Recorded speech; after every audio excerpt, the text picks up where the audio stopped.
Oke,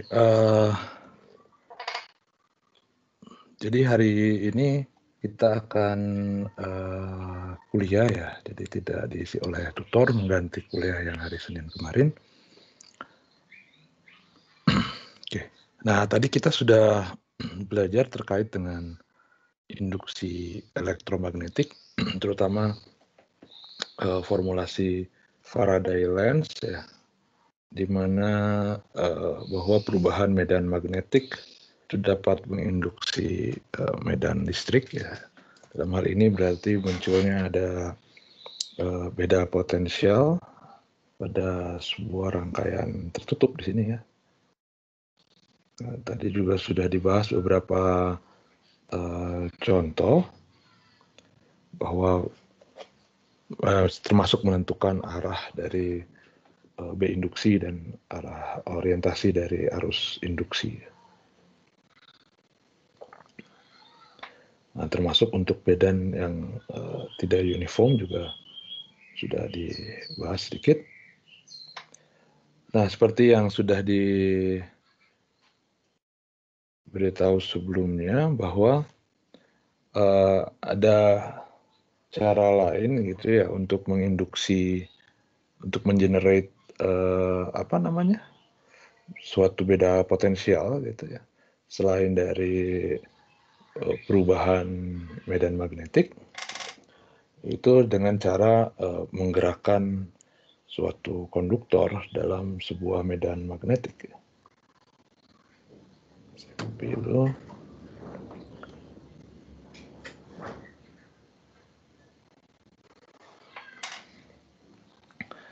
Nah, misalkan saya punya suatu daerah bermedan magnetik seragam.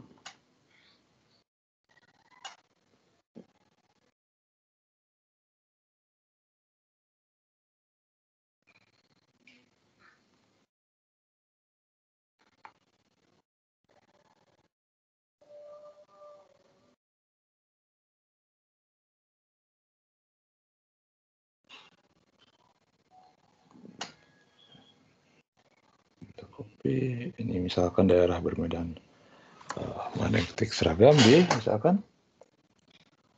Nah, kemudian misalkan saya punya sebuah batang konduktor. Ini adalah batang konduktor.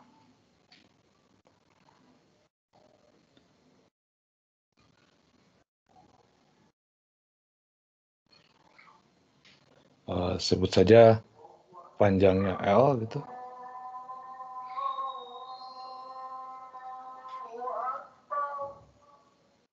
Jadi ini panjangnya L.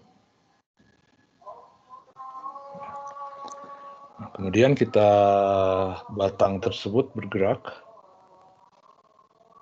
dengan laju konstan V misalkan. Nah, jadi batang konduktor ini dia bergerak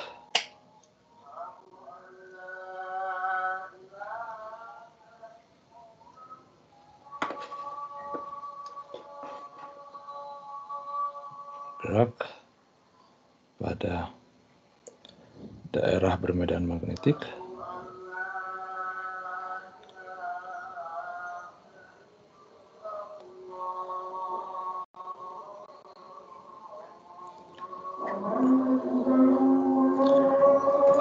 Asar dulu sebentar ya.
Oke, kita lanjutkan. Jadi saya punya suatu batang konduktor dengan panjang L, kemudian bergerak pada daerah bermedan magnetik dengan kecepatan konstan V misalnya.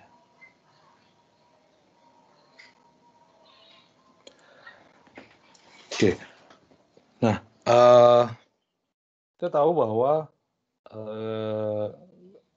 ketika kita bicara konduktor, maka di sini banyak free elektron, ya, mengandung banyak elektron bebas.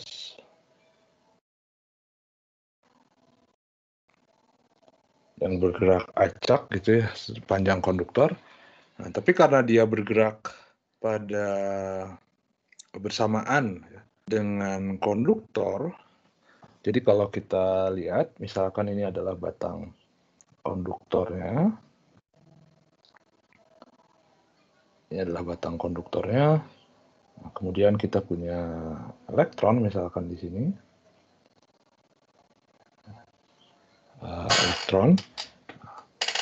elektron tersebut akan bergerak bersamaan dengan si batang V dan berada dalam daerah bermedan magnetik B. Dan kita tahu bahwa kalau saya punya muatan partikel bermuatan listrik, kemudian dia bergerak dalam suatu daerah bermedan magnetik, maka dia dapat gaya magnetik. Dia akan mendapat, jadi di sini elektron akan mendapatkan gaya magnetik. Elektron dalam konduktor mendapatkan gaya magnetik, ya.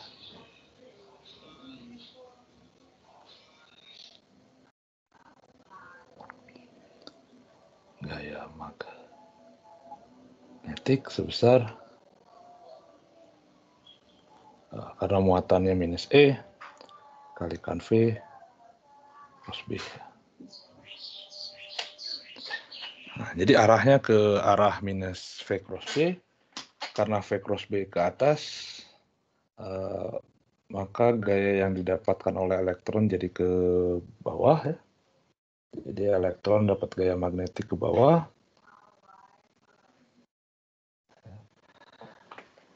Nah, karena elektron mendapatkan gaya ke bawah, elektron gitu ya. Jadi dia bergerak turun ke bawah. Nah, artinya nanti akan ada penumpukan elektron, ya. Penumpukan elektron di daerah sebelah bawah konduktor gitu. Sini saya tarik sini. Sini jadi terjadi penumpukan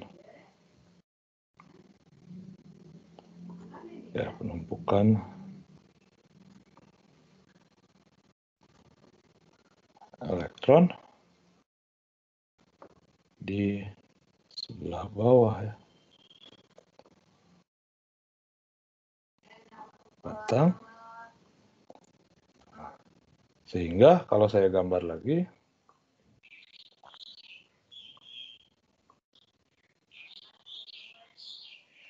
saya perbesar aja. Di sini jadi bagian bawah ini jadi lebih negatif, ya. Karena elektron banyak ada di bawah. Di sini jadi lebih negatif dibandingkan dengan yang di atas, ya, potensialnya. Karena elektron banyak di bawah. Nah, karena di sini lebih negatif sekarang, maka akan muncul medan elektrik.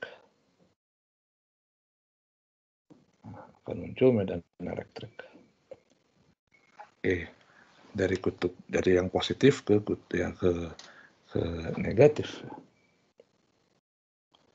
Sini akan muncul medan listrik. Nah, sehingga sekarang elektron yang di sini tidak lagi mendapatkan gaya magnetik saja, tidak hanya mendapatkan gaya magnetik saja ke bawah, nah, tapi juga dia dapat gaya listrik. dapat gaya listrik ke atas gitu ya. Karena ya tadi ada gaya listrik kan, ada Q kali E gitu ya. Nah, semakin banyak elektron yang ke bawah, tentunya semakin besar medan listrik yang dihasilkan, semakin besar pula gaya listrik yang dihasilkan gitu ya. Nah, terus sampai akhirnya terjadi kesetimbangan. Saat setimbang, saat setimbang berarti si elektron itu tidak lagi ke bawah dan tidak lagi naik ke atas gitu ya. Jadi artinya tidak lagi ada penumpukan elektron di bawah, maksudnya tidak bertambah itu ya penumpukannya. Jadi artinya medan listriknya juga sudah tidak berubah. Karena medan listriknya tidak berubah, maka gaya listriknya juga tidak berubah. Nah, saat setimbang ini berarti gaya listriknya harus sama dengan gaya magnetiknya ya, supaya si elektron tidak lagi turun ke bawah. Karena kalau gaya listriknya masih lebih kecil daripada gaya magnetik, si elektron masih bisa turun ke bawah, penumpukannya bertambah, E-nya jadi bertambah, belum setimbang gitu ya. Jadi saat setimbang, gaya listrik pada elektron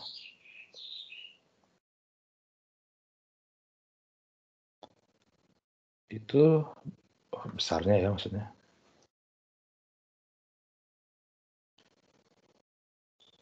Besar gaya listriknya itu harus sama dengan besar gaya magnetiknya.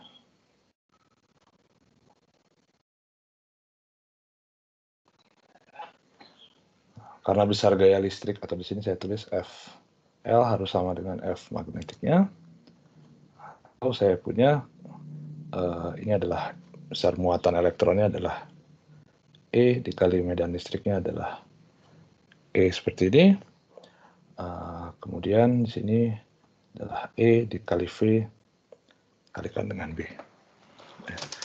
Karena tegak lurus V dengan B-nya, maka sudutnya 90 derajat. Karena sudutnya 90 derajat, maka sinnya itu saya tulis dulu di sini sama dengan besar E dikali besar V kali B dikali sin theta ya.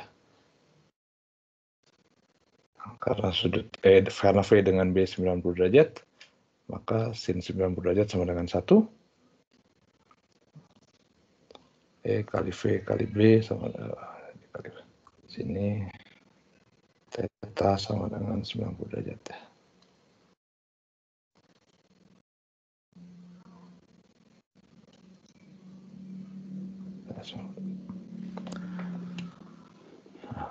Kita bisa coret E-nya, maka saya punya relasi bahwa medan listrik yang dihasilkan setelah setimbang itu sama dengan V kali B. Kalau kita pengen menghitung berapa beda potensial antara ujung-ujung sini, kita hitung beda potensial antara ujung-ujung batang. Jika kita kalau misalkan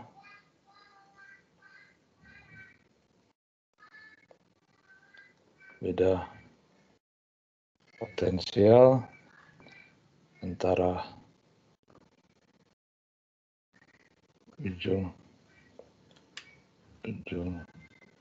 batang adalah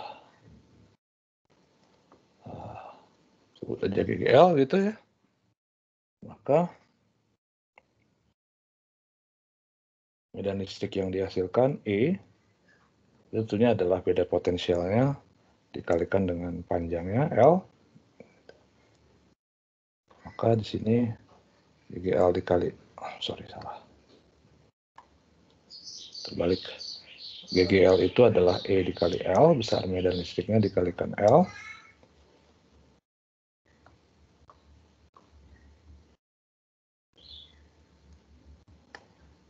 Berarti saya punya di sini bahwa GGL dibagi L sama dengan V kalikan B, dan beda potensial yang muncul itu adalah berarti apa?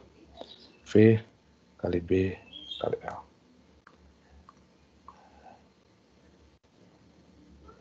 Nah, jadi bisa dilihat di sini, kalau saya punya suatu batang konduktor, kemudian saya tarik dia gitu ya, sehingga dia bergerak pada suatu daerah bermedan magnetik, maka muncul beda potensial di ujung-ujung batang tersebut. Maka muncul beda potensial. Nah, tapi di sini beda potensial ini bukan muncul karena Faraday tadi ya. Kalau Faraday kan munculnya karena ada perubahan B. Di sini B-nya tidak berubah sama sekali. Kita bilang saja dia statik, misalkan di sini. Dan statik. Jadi B-nya tidak berubah sama sekali.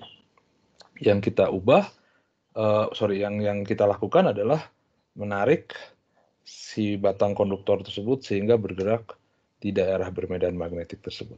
Dan muncul beda potensial di sini. Ya, antara ujung-ujung batang. Nah, jadi di sini juga sama, kita bisa dalam tanda petik menginduksi gitu ya medan listrik, tapi tidak dengan perubahan medan magnetik, tapi dengan mendorong atau menarik batang konduktor sehingga bergerak dalam medan magnetik. Nah, makanya ini disebut sebagai GGL mosional.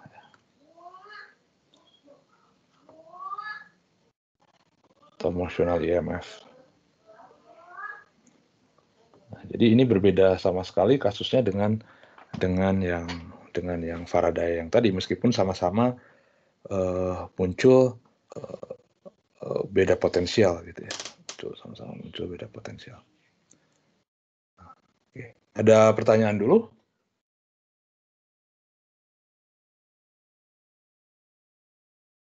Pertanyaan?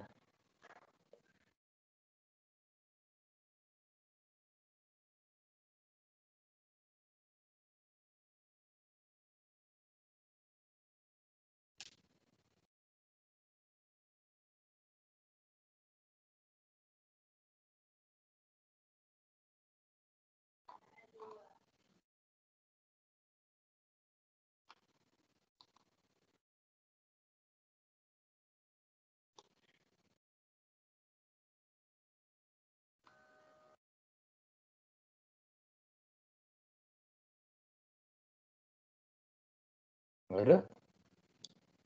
Oke. Nah, jadi kita bisa ambil contoh misalkan di sini. Ini contoh yang paling common. Misalkan saya punya suatu, saya bisa copy lagi nih. Oh, bisa. Saya copy sekali lagi. Biar ada panjang.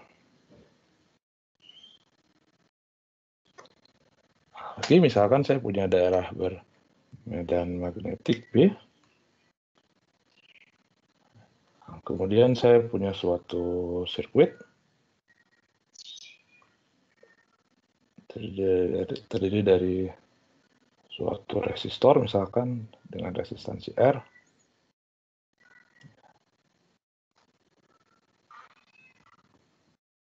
Nah, ini ada kawat begini. Ini B-nya uniform statik ya.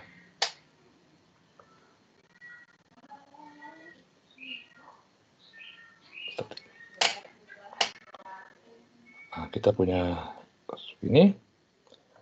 Kemudian saya punya suatu batang konduktor. Saya punya suatu batang konduktor di sini. Sehingga kontak dengan sirkuit dan batang ini kita tarik dengan kecepatan V gitu ya di sini. tarik dengan kecepatan V. Sebut aja panjang ini adalah L. Panjang ini adalah L. Nah, tadi karena kita punya batang yang bergerak pada daerah medan magnetik seragam, maka akan muncul GGL pada ujung-ujung batang tersebut. Jadi di sini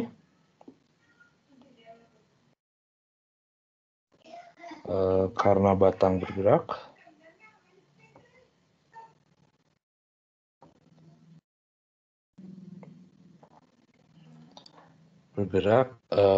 pada daerah bermedan magnetik,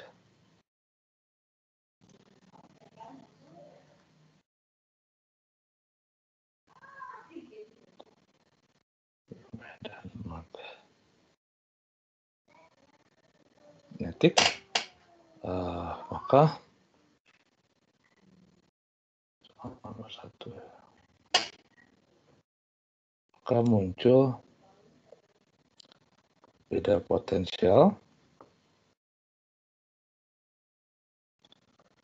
pada ujung-ujung batang ya.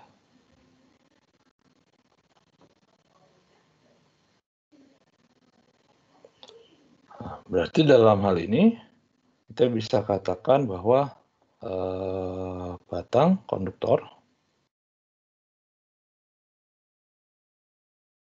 itu bertindak seperti baterai gitu ya. Ini seperti sumber tegangannya.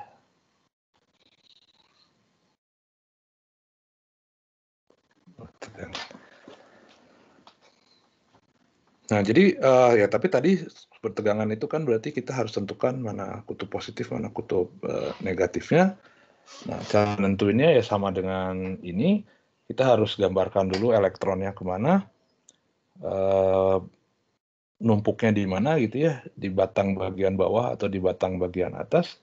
Kalau misalkan dia numpuknya, kalau konfigurasinya begini, B-nya masuk ke dalam, kemudian V-nya ke kanan, konfigurasinya sama dengan yang ini sebelumnya, maka elektron turunnya ke bawah. Kalau elektronnya turun ke bawah, maka konfigurasinya di sini jadi lebih negatif dan di sini lebih positif, gitu ya. Jadi seperti baterai dengan dua kutub positif dan kutub negatif. Nah, sekarang karena rangkaiannya tertutup, maka dia bisa mengalir arus listrik I sini dari kutub positif tentunya ke kutub negatif. Nah, kita bisa hitung berapa I-nya. Nah, karena beda potensial batang pada batang adalah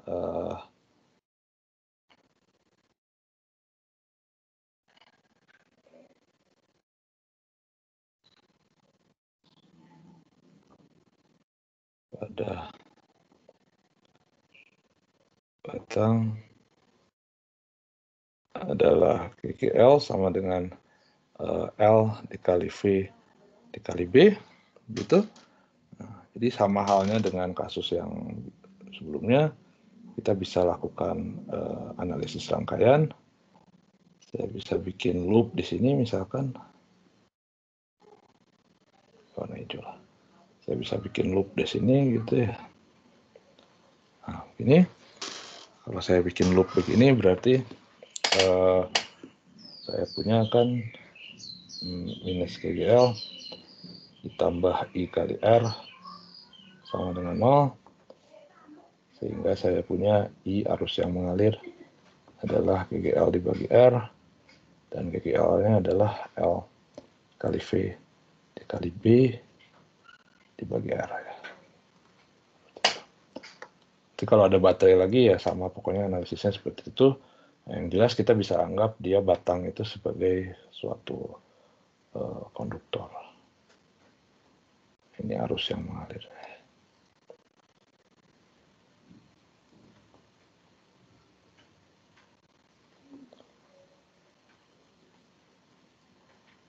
Mengalir pada rangkaian.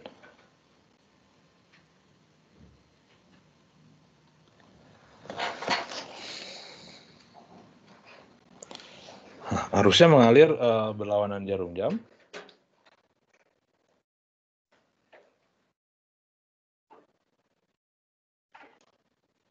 Dengan orientasi berlawanan jarum jam.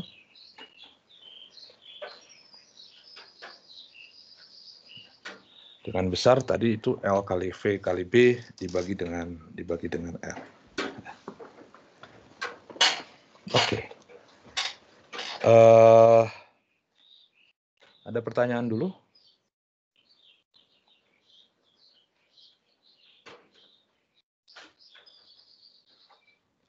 Pertanyaan?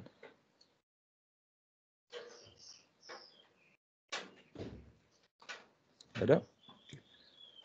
Nah, di sini itu kan kita mengasumsikan bahwa kecepatannya itu konstan V. Kecepatannya konstan V. Dalam hal ini sih tidak ada masalah gitu ya. Tapi ketika dia simpan dalam sebuah sirkuit, sebuah rangkaian V di sini, sebuah rangkaian listrik begini, ada arus yang mengalir pada batang juga ya. Ada arus yang mengalir dan dia mengalir ke batang juga. Nah, jadi sekarang si batang pada batang konduktor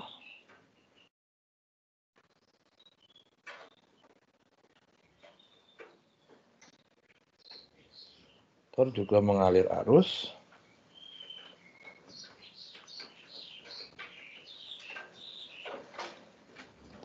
kalau saya gambarkan lagi.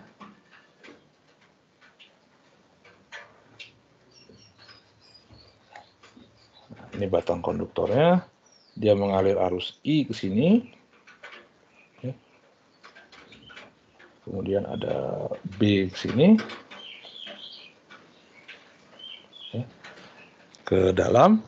Nah, kita tahu bahwa di sini ketika kita bahas medan magnetostatik, kalau saya punya sebuah kawat atau ya apapun lah, kawat atau batang konduktor gitu, kemudian dia berada dalam suatu medan magnetik, maka akan muncul gaya magnetik. Nah, di sini juga sama, karena ini kawat berarus. Sekarang kawat berarus listrik, batang ya, bukan kawat.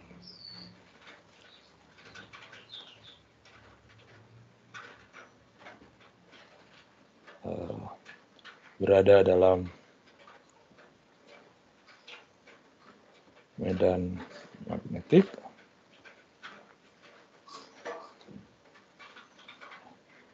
Itu muncul gaya magnetik pada batang.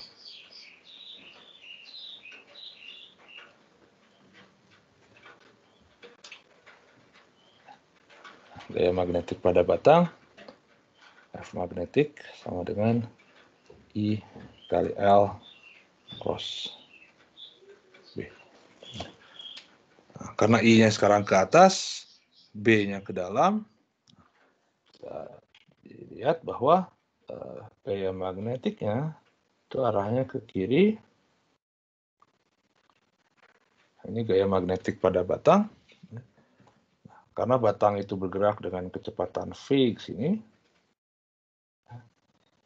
Dan gaya magnetik ini dia berlawanan dengan kecepatannya, maka dia jadi diperlambat gitu ya geraknya. Sehingga akhirnya V-nya ini tidak lagi konstan.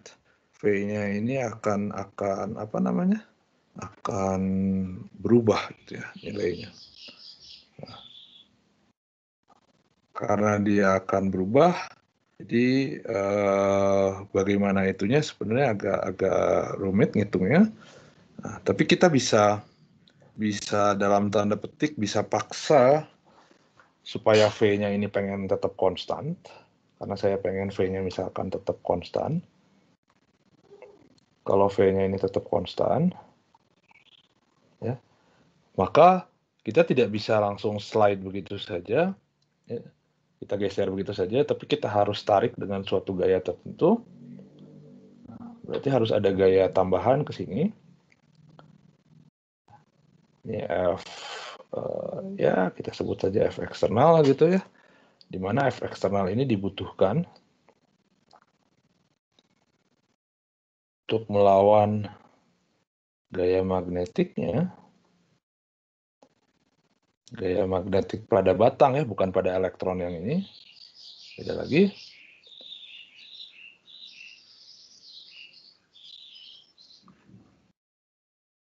Pada batang, sehingga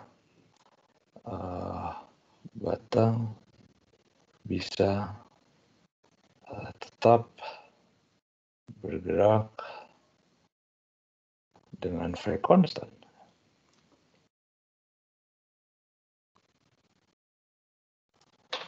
Kalau V konstan tentunya sigma F-nya harus sama dengan 0, maka F magnetik harus sama dengan F eksternal.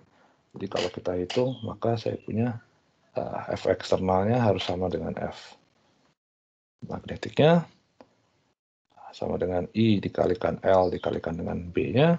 Nah, I-nya saya tahu, LVB per R. Jadi saya punya di sini jadi L kuadrat dikali V dikalikan B kuadrat dibagi dengan R. Nah, ini adalah gaya yang dibutuhkan untuk melawan medan magnetiknya, gaya magnetiknya, supaya tetap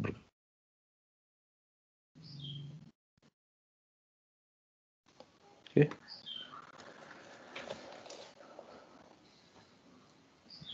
Ada pertanyaan dulu? Silakan. Pertanyaan?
Pertanyaan?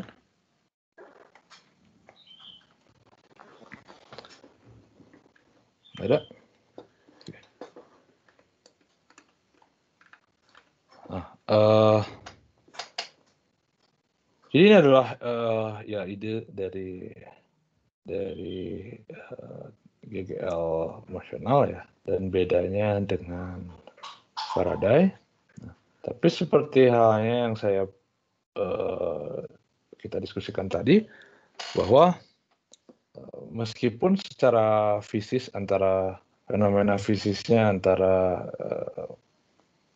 Faraday lens dan GGL mosional ini berbeda gitu ya, tapi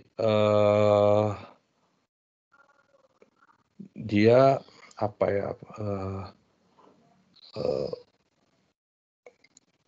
Jadi si persamaan Faraday lens itu yang flux rule itu sebenarnya bisa kita gunakan pada kasus emosional seperti ini gitu ya.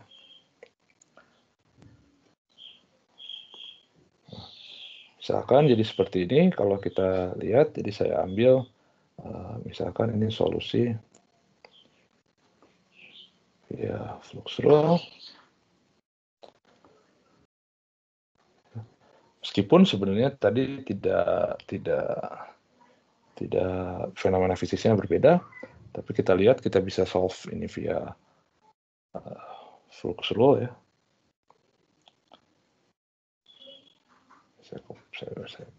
Saya gambar lagi. Paste.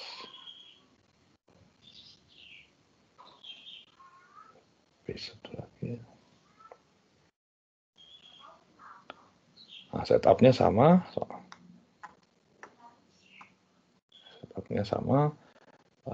Kita juga punya sistem begini. Terus begitu. Kemudian kita punya batang konduktor juga di sini.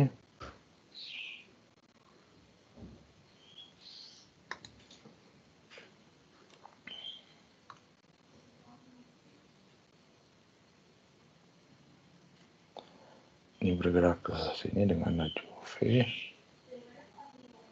kecepatan V. Ini panjangnya L, kemudian ini B.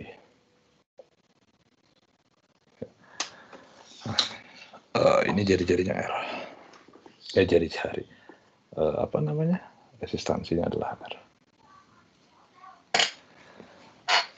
Nah, kalau kita hitung pakai flux rule, berarti kita harus mencari dulu rangkaian tertutupnya ya, untuk bisa menghitung flux.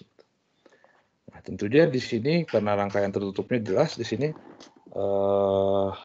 yang ini ya.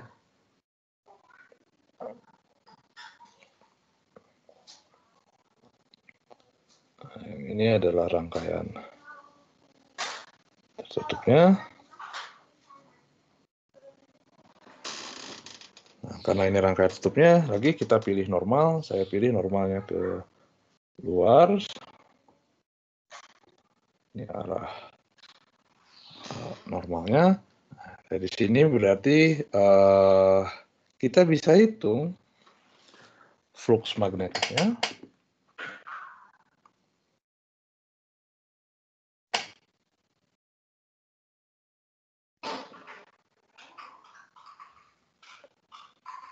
Bisa hitung flux magnetiknya.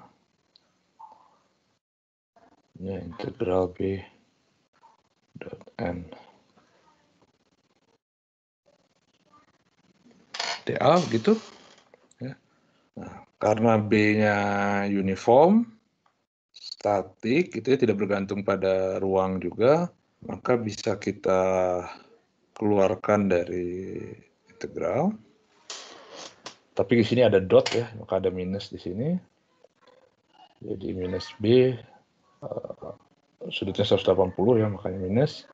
Kali integral dA, langsung aja saya tuliskan. Saya tulis dulu lah. Minus B kali A ya.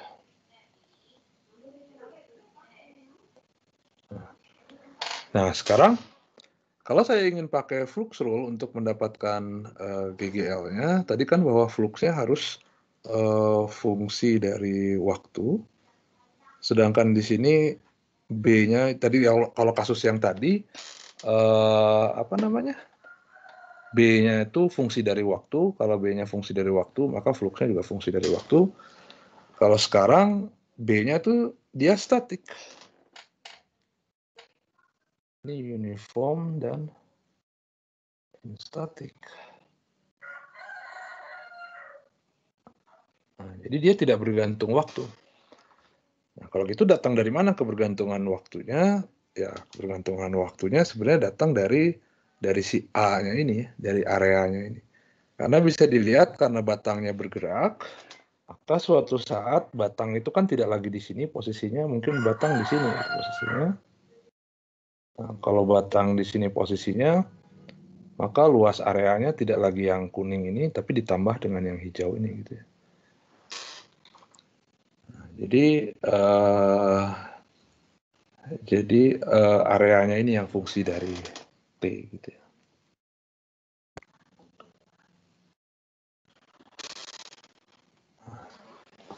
Jadi kebergantungan dari waktunya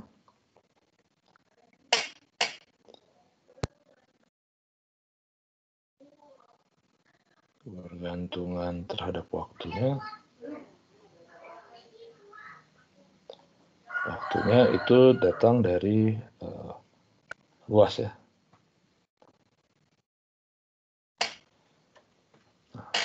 Karena ini adalah persegi panjang, kalau ini sisinya adalah lebarnya adalah L. Nah, kalau disebut panjang ini adalah X gitu ya. Dan di mana X ini tentunya sekarang fungsi dari T. Nah, maka luasnya ini adalah minus B kali L kali X fungsi dari T, begitu.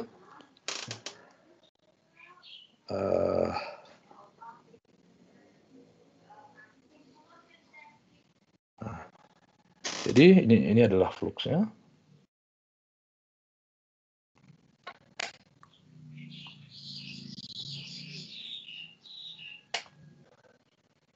Nah, dari sini kita bisa hitung berapa GGL-nya.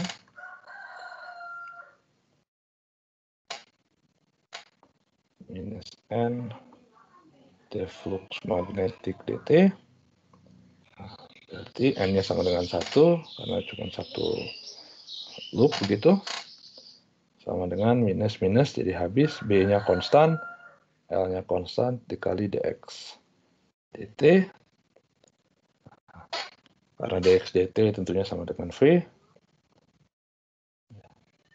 Sini tentunya sama dengan Vx. Karena Vx-nya di sini geraknya hanya memang ke arah X ya. Maka ini sama dengan V aja ya. Dan dia konstan. Karena geraknya ke arah X. Ini karena batang bergerak ke arah X.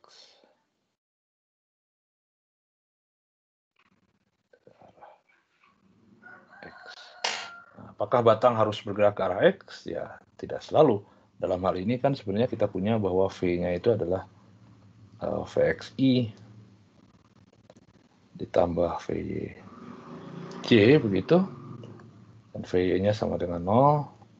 Maka Vx-nya sama V-nya sama dengan Vxi, jadi besarnya itu sama dengan V di sini dan dia konstan. Sehingga saya punya di sini GGL-nya adalah P kali L kali V. Dan kita dapatkan hal yang sama ya, P kali L kali V. Sini saya punya, ya ini V kali B kali L sama aja ya. Nah, dan bahkan tanda yang tadi juga sama. Jadi kalau saya hitung arusnya yang mengalir, arus induksinya yang mengalir, dibagi dengan R, kita dapatkan B kali L kali V dibagi R, dan ini tandanya positif. Nah, tadi kalau tandanya positif, maka B induksi yang muncul itu searah dengan normal. Ya, maka ini B induksi yang muncul searah dengan normal. Kalau B induksi yang muncul searah dengan normal, maka arus yang mengalir itu dalam hal ini berlawanan jarum jam. Jadi arus yang mengalirnya berlawanan jarum jam di induksi.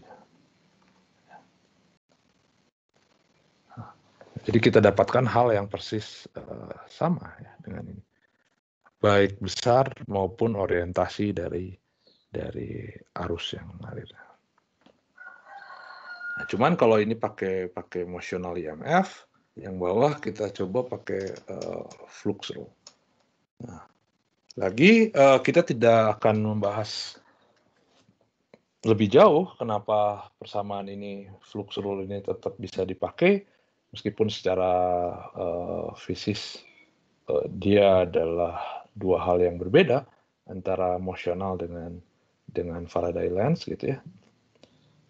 Ya, tapi ada suatu kaitan yang sebenarnya menghubungkan antara keduanya.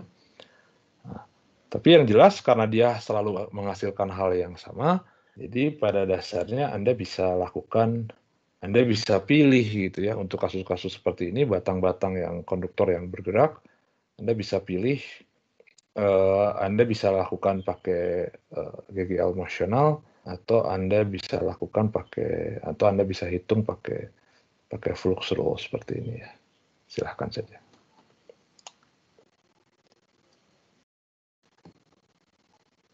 Ada pertanyaan lagi? Silahkan.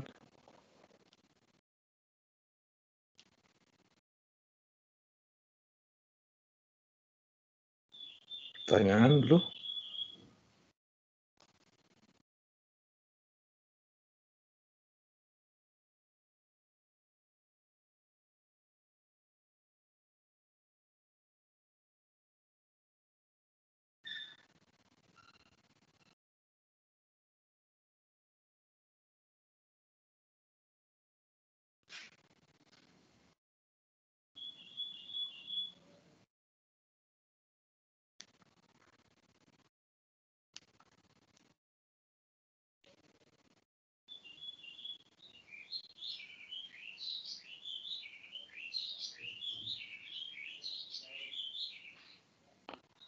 Pertanyaan?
Nggak ada?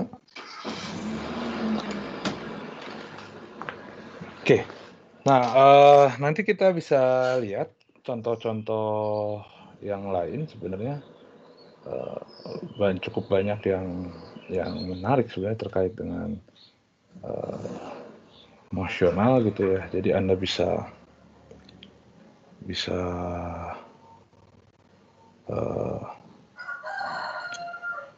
bikin cukup banyak kasus gitu ya, variasi. Misalkan sirkuitnya tidak square begini gitu, sirkuitnya misalkan Anda bisa bikin sirkuitnya begini misalkan. Nah, ini bergantung pada geometri dari sirkuit ya. Nah, misalkan sirkuitnya begini gitu, ini batangnya gerak sini. Kalau pakai flux rule kan cukup sederhana, Anda tinggal hitung luas ini dan bagaimana perubahan luas ini ketika batangnya bergeser gitu ya.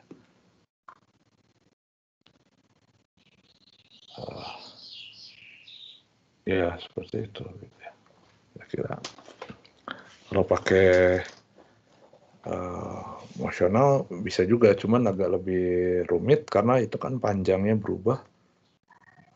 Jadi di sini akan lebih memudahkan kalau kita hitungnya pakai apa namanya? Pakai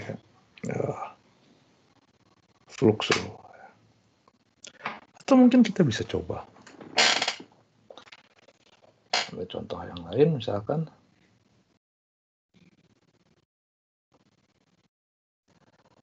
kita coba solve nanti pakai dua-duanya. Saya pokoknya tidak harus gambarkan ya B-nya lagi, pokoknya B-nya ini seragam dan statik di semua arah. Uniform dan statik, tidak lagi harus gambarkan. Kemudian saya punya sirkuit begini misalkan ya. Gimana? Gini aja lah ya. Yang ini lurus, yang ini miring gitu ya.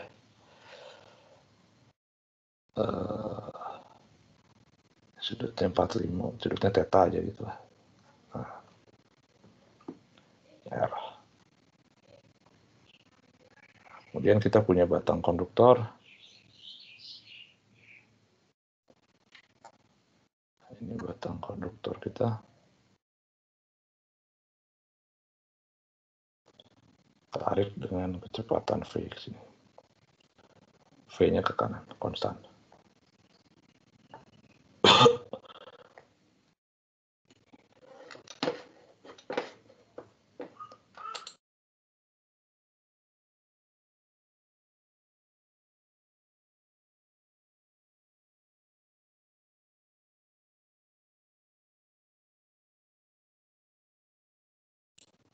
Oke, V-nya ke sini konstan.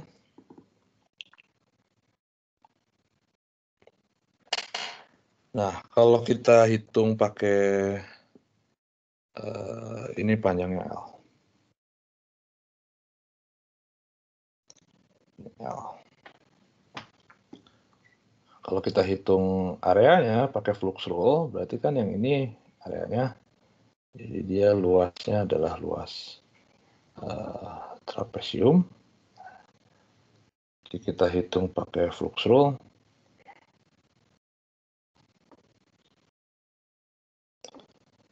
Dalam hal ini berarti kita akan hitung areanya dulu. A sebagai fungsi dari T. Areanya ini berupa trapesium.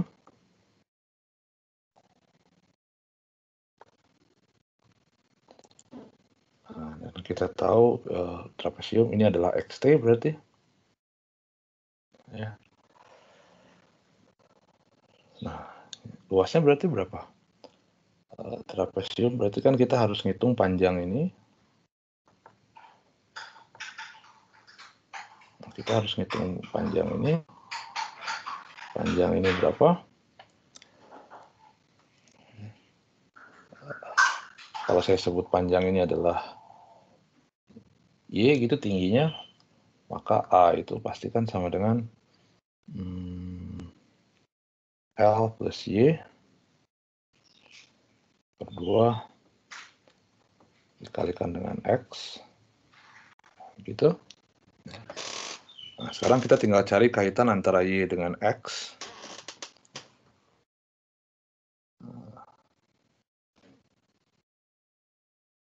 Nah, kita bisa tahu di sini panjang yang ini kita bisa hitung. Ya. Panjang ini berarti L min Y. L min Y. Dan panjang ini adalah X. Dan saya tahu tangen theta itu adalah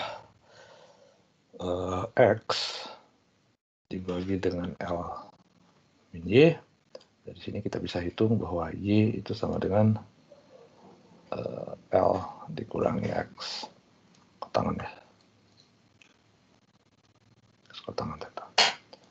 Nah, jadi saya punya akhirnya di sini X per 2-nya saya keluarkan saja.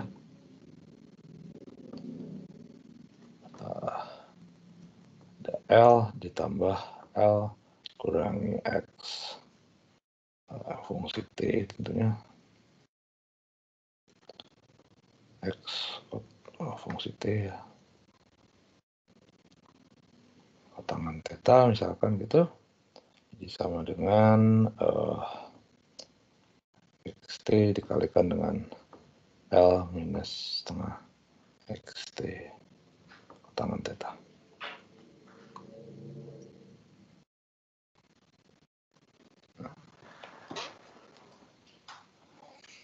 Berarti fluxnya adalah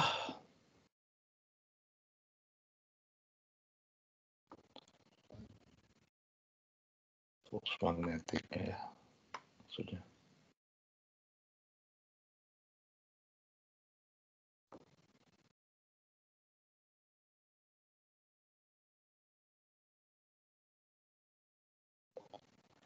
Sama dengan saya langsung aja ya. Saya pilih normal ke atas. Kita pilih normalnya ke sini sama. Saya pilih normalnya ke sini, jadi B dengan N-nya berlawanan arah. Jadi saya tulis langsung aja minus B kali A.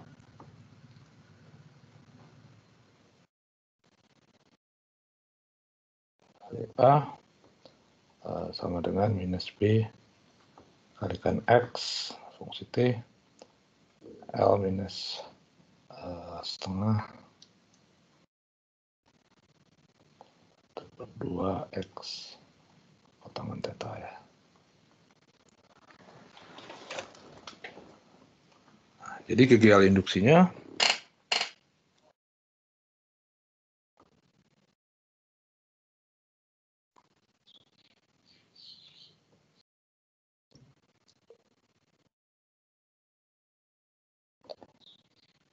N D flux magnetik dt lagi N-nya kita set sama dengan 1.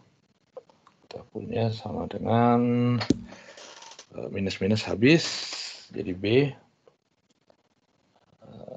dikalikan dengan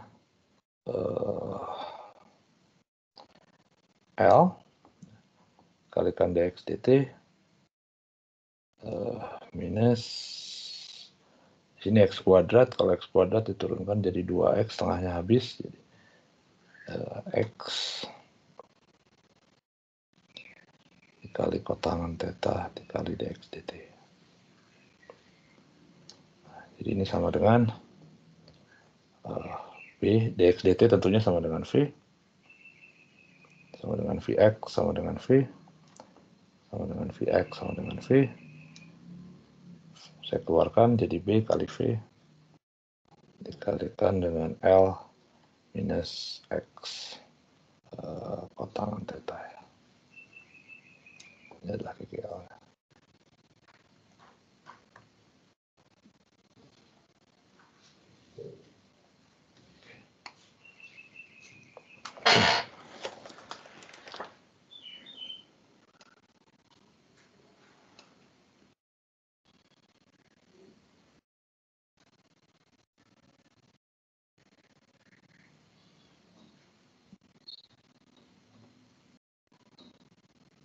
Oke. Ada pertanyaan dulu?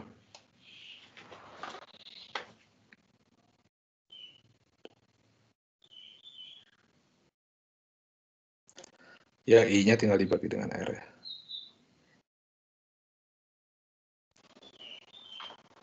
Pertanyaan?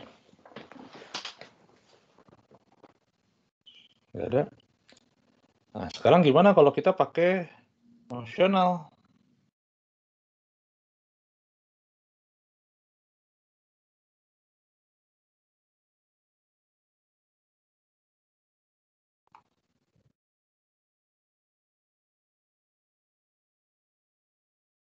Nosional, GGL, nosional.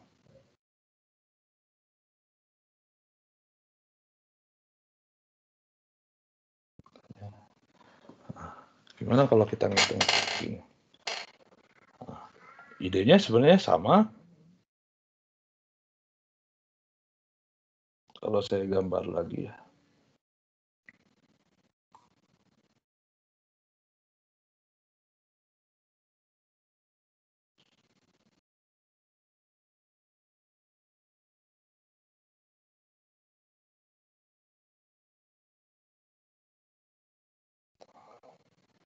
Nah, setupnya sama begini.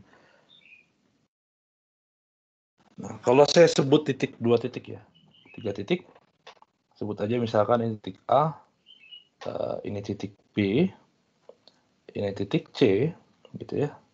Titik C adalah titik kontak. Jadi titik C itu adalah titik kontak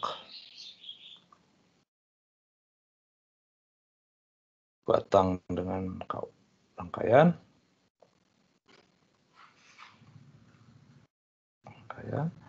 Nah, pada dasarnya yang kita cari di sini, KGL induksi yang ini tuh kan adalah beda potensial antara C dengan titik kontak yang ini sebenarnya. Nah, B-nya saya pindahkan ke sini aja, titik kontak ini. B juga titik kontak batang dengan rangkaiannya. Titik kontak batang dengan rangkaian.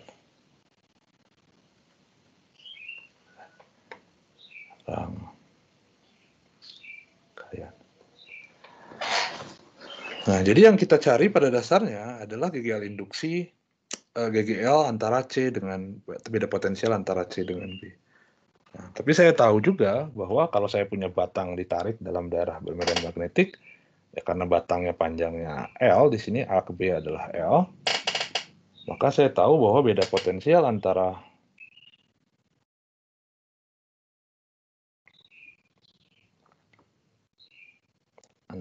A dengan B, titik A dengan, sorry, saya pakai kecil ya, ini A, ini B, ini C. Beda potensial antara A dengan B itu kan sama dengan B kali L kali V. Ya.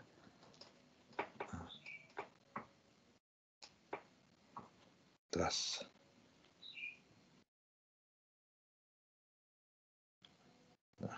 Kalau saya pengen ngitung beda potensial antara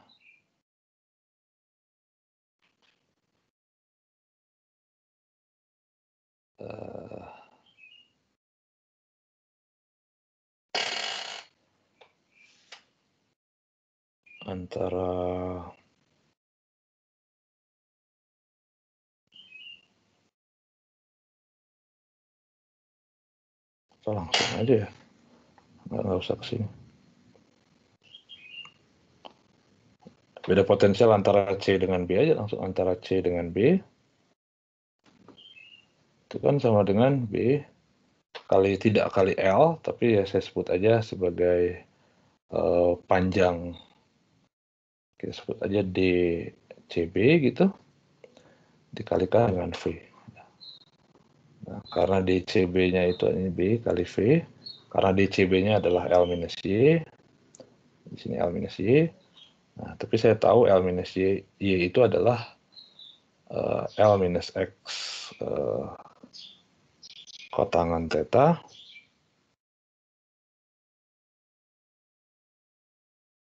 tapi setengahnya jadi nggak ada ya. Bentar.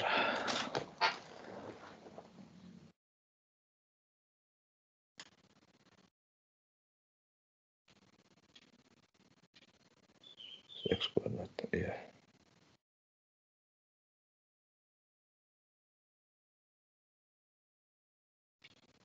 Oh sorry, panjangnya adalah Y ya. DCB itu panjangnya adalah Y sebagai fungsi dari T, berarti gitu. Nah, jadi ini sama dengan B kali V dan Y-nya itu adalah tadi ya L min X kotangan theta. L minus X kotangan theta. Ini L-nya. Jadi kita dapatkan sebenarnya hal yang sama.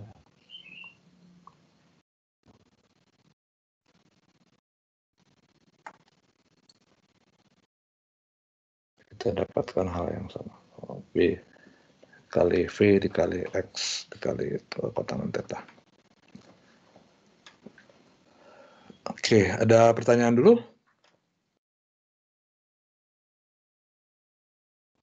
Pertanyaan?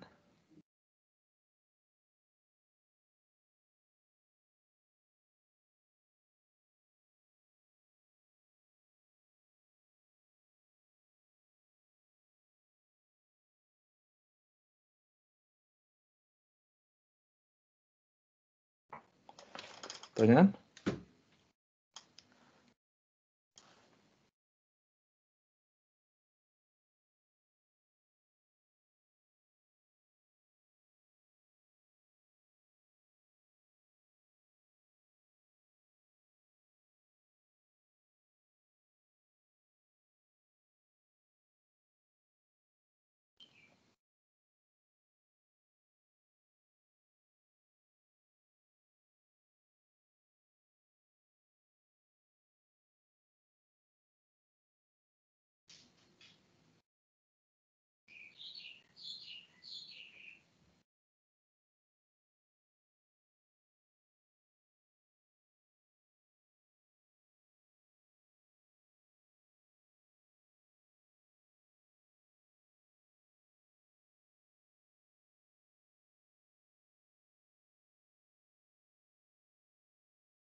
Nggak ada? Oke. Nah, jadi ini memang sekali lagi untuk menyelesaikan ini kita bisa gunakan mosional, kita bisa gunakan juga aturan flux ya, sama saja. Anda bisa pilih lewat mana saja gitu ya.